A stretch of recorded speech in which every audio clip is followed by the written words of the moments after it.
Welcome to Marhaba live channel में आपका मरहबा है। मेरा नाम सज्जाद अंसारी है। मैं न्यू दिल्ली से आप लोगों के लिए अच्छी अच्छी बात बताता हूँ।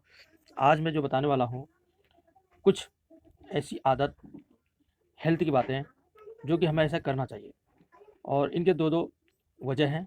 एक रिसर्च करने के बाद जो पता चला है वो, दूसरा रिसर्च करने से पहले ही कौन इस अमल को करते थे या करने के लिए कहते थे, जो कि वो ईश्वरीय यानी खुदाई होती थी। और उसी बात को अब रिसर्च करके साइंटिस्ट कह रहे हैं कि इसे ऐसा करने से इससे ये लाभ होता है। दोनों बातें बताऊंगा। सबसे पहले आप सुनिए आराम आराम से। सुबह जल्दी उठना। क्या? सुबह जल्दी उठना। और सुबह जल्दी उठने से क्या क्या फ़ायदे हैं?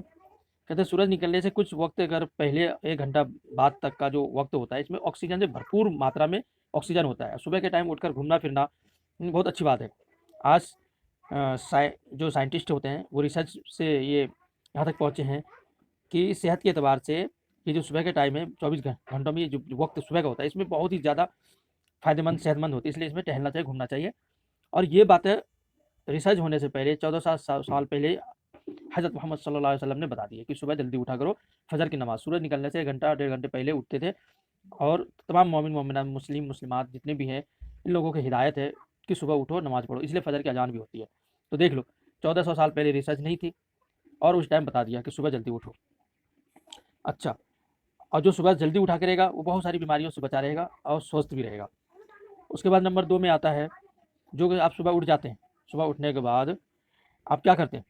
कुछ लोग उठते ही तुरंत लेटरिन भागते हैं, कुछ लोग उठते ही चलने लग जाते हैं, कुछ लोग उठते ही पानी पीने लग जाते हैं।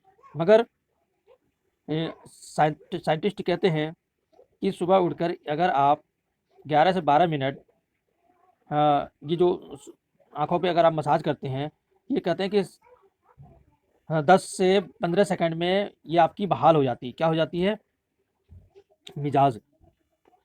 सुबह नींद से उठने के बाद आप आँखों पे मसाज करते थे, इससे बॉडी का पूरा निज़ाम क्या हो जाता था? बिल्कुल बहाल हो जाता था। पूरा निज़ाम 11 सिस्टम पर पूरा होता है। जैसे नींद से उठने के बाद आपको तुरंत ही क्या करना चाहिए?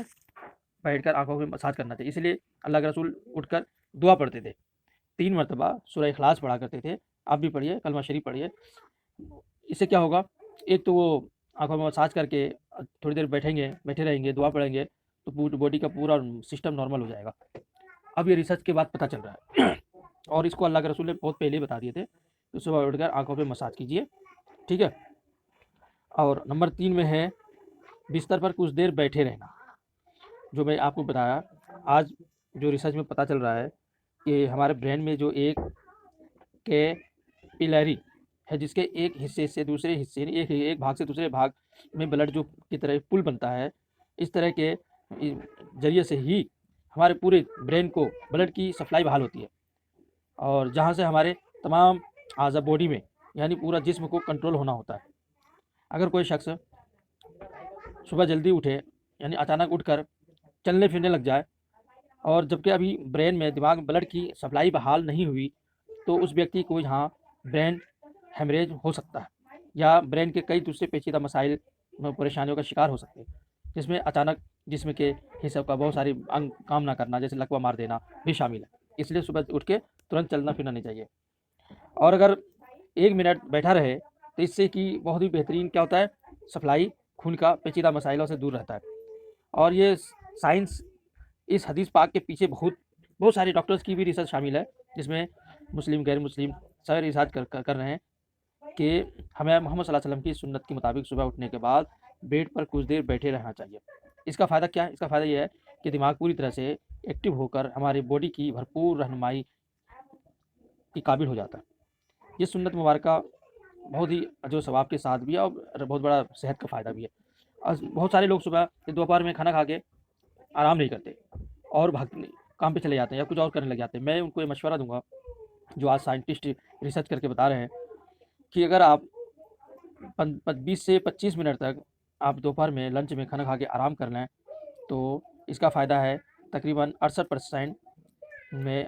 जो लोग में जब वो लंच करते हैं, तो उनका पेट जो है ना, थोड़ी थोड़ी मिकदार में क्या होता है? अल्कोहल पैदा करता है।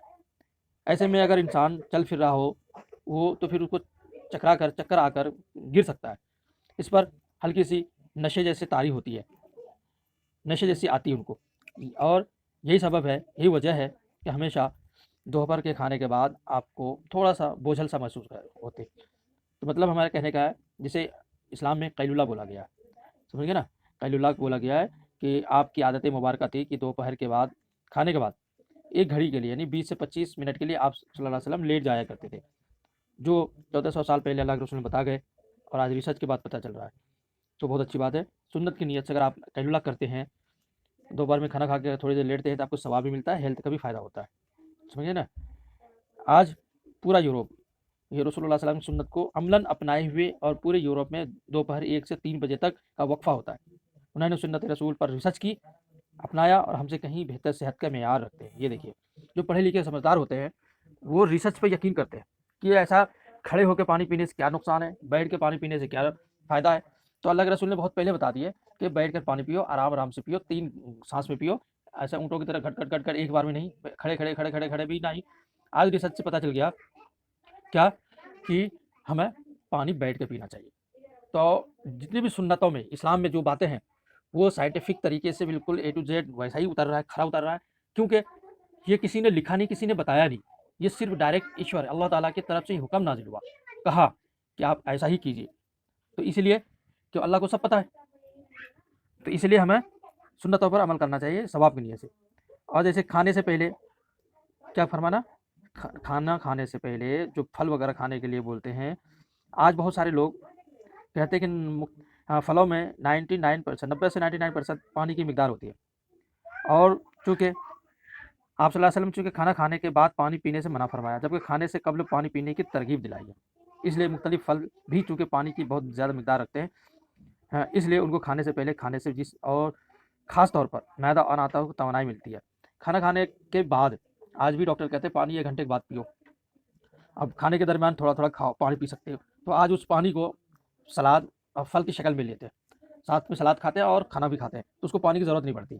और खाना खाने से पहले फल फ्रूट खाने के लिए बोला गया है। बहुत लोग फल फ्रूट नहीं होता है तो वो क्या करते हैं, वो पानी पी लेते हैं। इससे बहुत फ़ायदा मिलता है पेटों को। मगर खाना खाने के बाद पानी पीना मना है इस्लाम में। और आज रिसर्च में भी पता चल रहा है इसीलिए। क्योंकि खाने को हज़म करने में मादा और आटा का बहुत अहम किरदार होता है, ठीक है? और ये जो काम है इनकी कारकर्दगी बढ़ाने में उनके पेट का जो है ना बहुत मददगार साबित होता है और ये बात भी मुशाहिदात में साबित हो चुका है। अब जैसे खाना खाने के बाद पानी पीना अल्लाह के रसूल ने मना किया है ना? इसके ऊपर है आज जो तहकीक चल रहा है, जो बातें सामने आई है, इनसे पता चलता है कि सुन्नत मुबारका पर अमल ना करने के इस कदर नुकसानात हैं कि गुमान भी नहीं किया जा सकता। जब हम खाने के बाद पानी पीते हैं, तो खाने में जिस कदर भी फैट्स होते हैं, वो खाने से निकलकर मादे के ऊपर वाले हिस्से की तरफ आ जाते हैं। बाकी खाना हाजमे के दूसरे मरहले के छोटी सी आंत में चला जाता है और इस तरह मादे में रह जाने वाले फैट और प्रोटीन मादे के यानी पेट के अन इंतहाई नुकसानदेह पैदा करते हैं। और भी कई तरह की समस्याएँ होती हैं, तो इसलिए इस पे अमल कीजिए। अब रहे के बाद चेहरा धोना, है ना?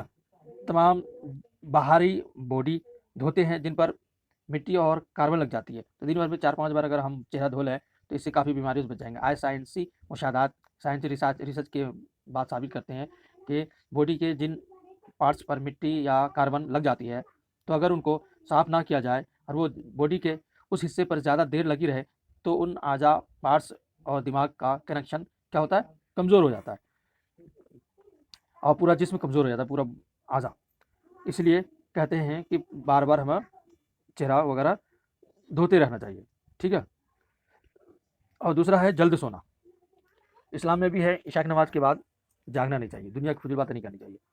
और आज साइंस भी कहती है, जो बायोलॉजिकल वॉच है, जो हमारे पूरे जिस्म के निज़ाम को, पूरे सिस्टम को मुनज़्ज़म करती है। एक जब ये बाहर अंधेरा देखती है, तो ये आपके जिस्म को, बॉडी को सोने का सिग्नल देते हैं और बॉडी को तैयारी के लिए ये 1.5 से 2 घंटे का टाइम लेती है और उस वक्त तक आपको लाजमी सोना है, समझ गए ना? इसलिए आप मगरिब और नमाज इशा में भी तकरीबन इंतहाई दौरानिया होता है, मतलब थोड़ा टाइम मिल जाता है। इसका फ़ायदा ये होता है कि आपके जिस्म के अंदर बायोलॉजिकल वॉच के तहत एक डॉक्टर जाग जाता है, जो एक पूरे जिस्म की मेंटेनेंस करता है। अगर कहीं ज़ख्म आ गया, उसको रिपेयर करेगा। अगर जिगर या किसी और अज़ा पार्ट्स में कुछ मुश्किल से है, तो उस पर काम करेगा। बल्कि सोने के बाद सबसे पहले जिगर पर ही काम होता है। और जो जिगर के मरीज़ हैं उनके लिए राय भी है, जहाँ वो अपना इलाज कर रहे हैं वो अपनी जगह, लेकिन अपने नींद के निज़ाम को बेहतर करके अपने जिस्म के डॉक्टर को इलाज का मौका दीजिए और फिर उसके असर देखिए, फल देखिए। रात 10 बजे के बाद, है ना, यानी ज़्यादा देर तक आपको जागना नहीं चाहिए। ये भी बहुत ही बेहतरीन अच्छी बात है। अब आते हैं मिसवाक के बारे में। आज मिसवाक ना करके बहुत सारी बीमारियों को ले रहे हैं, बहुत सारे डॉक्टरों का रोजी रोटी का वो कर रहे हैं, इन क्या कर रहे हैं, एक जरिया बन रहे हैं। इसलिए मिसवाक कीजिए। और साथ में हेल्थ के बारे में एक ये भी है, आप हफ्ते में 2 रोज़े ज़रूर रखें या महीने में 3 रोज़े रखिए। रोज़ा रखने में भी बहुत ज़्यादा फ़ायदे, आप सोच लीजिए जिस्म का कितना बड़ा फ़ायदा होता है रोज़ा रखने से। और आप साइंस तहकीक कर रही है कि वाक़ई में रोज़ा रखने से बहुत ही लाभदायक और फ़ायदेमंद है। तो ये कुछ चीज़ें थी जो आपको जानना ज़रूरी था, जो रोज़मर्रा में हमें ये काम करना चाहिए। ठीक है? थैंक यू, शुक्रिया, आपने पूरी वीडियो गौर से सुना। और कोई क्वेश्चन सवाल जब हो तो नीचे कमेंट में ज़रूर कीजिएगा।